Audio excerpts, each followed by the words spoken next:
Hi friends, welcome to Abhigna's kitchen. ఈరోజు మనం palak paneer curry prepare చేసుకుందామండి. దానికోసం పాలకూర తీసుకుందాము. నేను ఒక 4 కట్టలు పాలకూర తీసుకుని కట్ చేసి పెట్టుకున్నానండి. దానిలో నుంచి ఇప్పుడు నేను ఒక కట్ట అంటే ఒక గుప్పిడి తీసుకుంటున్నాను. దాన్ని ఒక గిన్నెలో వాటర్ తీసుకుని 2 టైమ్స్ మనము వాష్ చేసి పెట్టుకోవాలండి. ఈ లోపల మనం ఒక గిన్నె తీసుకొని దానిలో కొంచెం వాటర్ హీట్ చేసుకొని హీట్ అవుతున్న వాటర్లో ఈ పాలకూరని వాష్ చేసి వేసుకోవాలి.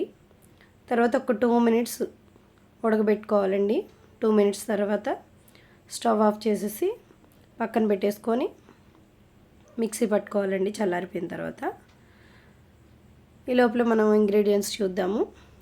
ఇదిగోండి, అనాస పువ్వు, జాజికాయ, 4 ఎండుమిర్చి, బాదం పప్పు, జీడిపప్పు, పలాకు, మిరియాలు, షాజీరా, చెక్క, లవంగం, యాలకులు. తర్వాత వీటితో పాటుగా మనం ఇదిగోండి వెల్లుల్లి, అల్లం, 2 ఉల్లిపాయలు, 2 టమాటాలు, పన్నీరు, జీడిపప్పు, వాటిని ఫ్రై చేసుకోవాలి. పన్నీరు, జీడిపప్పు. తర్వాత పాలకూరని ఇలా మిక్సీలోకి తీసుకొని మనం పేస్ట్ పెట్టుకొని పక్కన పెట్టుకొని ఉంచుకోవాలండి. లోపల మనం ఒక కడాయి తీసుకొని ఆయిల్ హీట్ చేద్దాము. దీనిలో పన్నీర్ని ఒక 2 మినిట్స్ అంటే 2 మినిట్స్ మాత్రమే ఫ్రై చేద్దామండి. ఎక్కువ ఫ్రై చేస్తే అది రబ్బర్ లాగా అయిపోతుంది, బాగుండదు, టేస్ట్ కూడా మంచిది కూడా కాదు ఆరోగ్యానికి. ఫ్రై చేయకపోయినా పర్వాలేదు, మీ ఇష్టం అండి. తర్వాత జీడిపప్పు కూడా ఫ్రై చేసి పక్కన పెట్టేసుకోవాలి. తర్వాత అదే కడాయిలో కొంచెం నెయ్యి వేసుకొని హీట్ చేసుకొని మొత్తం మన ఇంగ్రీడియంట్స్ అన్నీ తీసుకున్నాం కదండి, సో అన్నీ కూడా వేసేసుకోవాలి. చెక్క, లవంగ, యాలకులు, బాదపప్పు, జీడిపప్పు, ఉల్లిపాయ, ఆ తర్వాత టమాటా, తర్వాత అల్లం, వెల్లుల్లి కూడా తీసుకున్నాం కదండి, మొత్తం అన్నీ కూడా వేసేసి కొంచెం సేపు ఫ్రై చేసుకోవాలి. కొంచెం సేపటికి అది మగ్గుతుంది. ఆ తర్వాత దీనిలోనే మనం ఒక టీ గ్లాసు, మరి ఎక్కువ అవసరం లేదు, అవి కొంచెం మగ్గడానికి మాత్రమే ఒక టీ గ్లాసు వాటర్ తీసుకొని ఒకసారి కలిపేసుకొని కొంచెంసేపు ఉడకనిద్దామండి. ఇవన్నీ కూడా మనం మీడియం ఫ్లేమ్లో చేసుకోవాలి. మరీ హై వద్దు, అలానే మరీ సిమ్ అవసరం లేదు. మీడియం ఫ్లేమ్ పెట్టుకొని బాగా మగ్గనిచ్చి పక్కన పెట్టేద్దాము.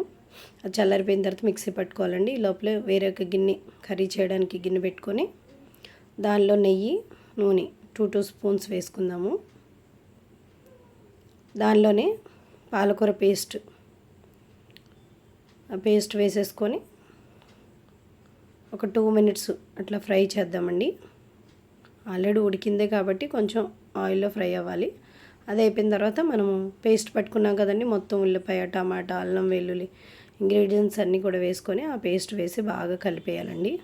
బాగా కలవాలి. కొంచెం ఉడుకుతున్న టైంలో దానిలో ఉప్పు, పసుపు, కారం వేసుకోవాలండి. ఈ స్పైసెస్ మీ యొక్క టేస్ట్కి తగినట్లుగా వేసుకోండి. ఇంకా బాగా కలిపేయాలి. కలిపి కొంచెం ఉడికిన తర్వాత ఒక 5 మినిట్స్ తర్వాత కొంచెం వాటర్ యాడ్ చేద్దామండి. ఆ పాలకూర పేస్ట్ దానిలో కొంచెం వాటర్ వేసి యాడ్ చేశాను. కలిపేసి ఆ తర్వాత ఇదిగోండి మనం ఫ్రై చేసినటువంటి జీడిపప్పులు, పన్నీర్ కూడా వేసేసి మూత పెట్టేద్దాం. కొంచెంసేపు మళ్ళీ ఉడకనిచ్చి మనం మూత తీసి చూస్తే చూడండి బాగా ఉడుకుతూ ఉంది. ఇంకొంచెం సేపు మరి పచ్చివాసన అది ఉండకుండా కొంచెం ఆయిల్ తేలేంత వరకు బాగా మనం ఉడకనివ్వాలి. ఇట్లా ఉడికిన తర్వాత ఇదే స్టేజ్లో ఇంకొంచెం ఉంది అనగా ఇలా మనం ఫ్రెష్ క్రీమ్ ఉంటుంది కదండి, అది యాడ్ చేసుకొని కలిపేసి మళ్ళీ ఒక 5 మినిట్స్ అట్లా మూత పెట్టేసి తర్వాత మూత తీసి చూస్తే చూసారా ఆయిల్ ఎట్లా మనకి పైకి తేలుతుందో. సో ఈ టైంలో మనం కొత్తిమీర యాడ్ చేసుకుందామండి. కొత్తిమీర కూడా యాడ్ చేసిన తర్వాత మళ్ళీ బాగా కలిపేసి ఒక 2 మినిట్స్ అట్లా కలుపుతూ ఉంటే చక్కగా ఉడికిపోతుంది. ఆల్మోస్ట్ అలా అయిపోయిందండి.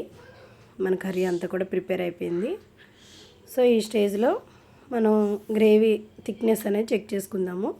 సరిపోయిందండి, నాకైతే ఇలా సరిపోతుంది. మీకు ఇంకా కావాలంటే కొంచెం ఎగరబెట్టుకోండి. ఇదైతే బాగుంటుందండి.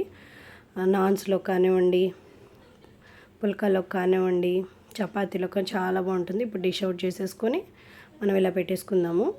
సో దీన్ని మనము తింటే అచ్చం అసలు మనం రెస్టారెంట్లో తిన్నట్టే ఉంటుందండి. దీన్ని మనం చపాతీలోకి తీసుకొని మనం తిందామండి. ఇదిగోండి నేను ఇంట్లో చపాతీ ప్రిపేర్ చేశాను, దానిలోకి వేసుకొని సో ఒకసారి తిని అసలు టేస్ట్ ఎలా ఉందనేది ఒకసారి చూద్దామండి. చూస్తున్నారు కదా, చాలా డెలిషియస్గా ఉందండి. చూడటానికి చాలా బాగుంది, తినడానికి కూడా చాలా బాగుందండి. అసలని మన రెస్టారెంట్ లాగా ఉంది. మీకు కూడా నచ్చితే ట్రై చేయండి, లైక్ చేయండి, షేర్ చేయండి. Bye friends.